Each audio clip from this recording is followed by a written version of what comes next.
Hey yo, what is up mga idol? So ngayon, meron na naman tayo ditong bagong dating na shoes. Ayan, bali, box pa lang. Alam nyo na itong mga idol, lalong-lalo na sa mga mahilig mag-collect ng sapatos. Ayan, syempre KD yan. Sabay may pirma lang dyan. Then, parang scarf yung design ng box niya. Then, wag na natin patagalin itong mga idol kasi alam ko naman na alam na nung iba sa inyo to. Pero medyo bago lang to sa market. So, let's go na mga idol. Syempre, ayan ang pinaka-papel niya. Then, ito yung colorway niya mga idol.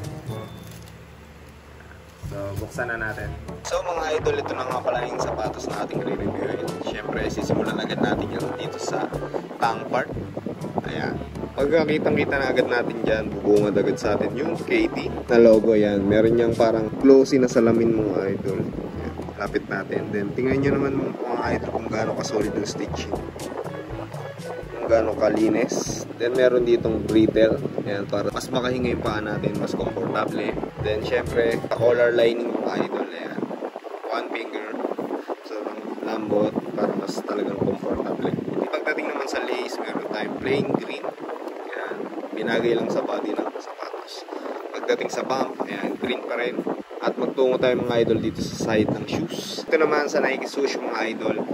Ayan, meron tayong napaka-plain. Then, yung design niya dito sa body mga idol, meron tayong wavy pattern.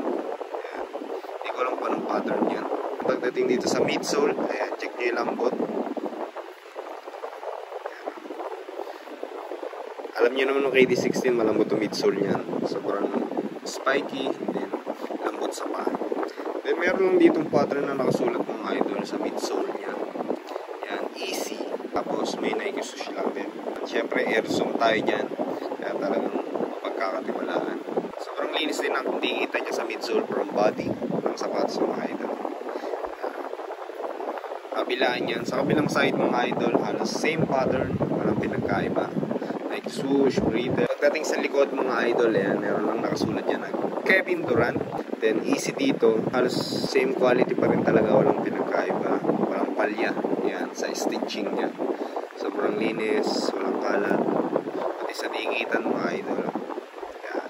Pagdating natin sa ilalim mga idol na yan, ayun ang pattern natin. Ang kapit nito mga idol, spiky, syempre alam nyo na yan, KD na nakasulat, sabay merong 17. Wala naman siyang masyadong ibang details mga idol, kaya ayun lang, PM na lang kayo mga idol kung nagustuhan nyo para mas makita nyo sa personal, puntahan nyo dito.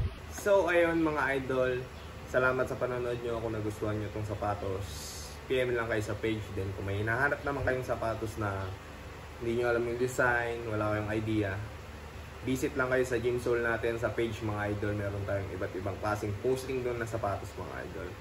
So ayun lang mga idol. Salamat sa panonood nyo. See you on the next video.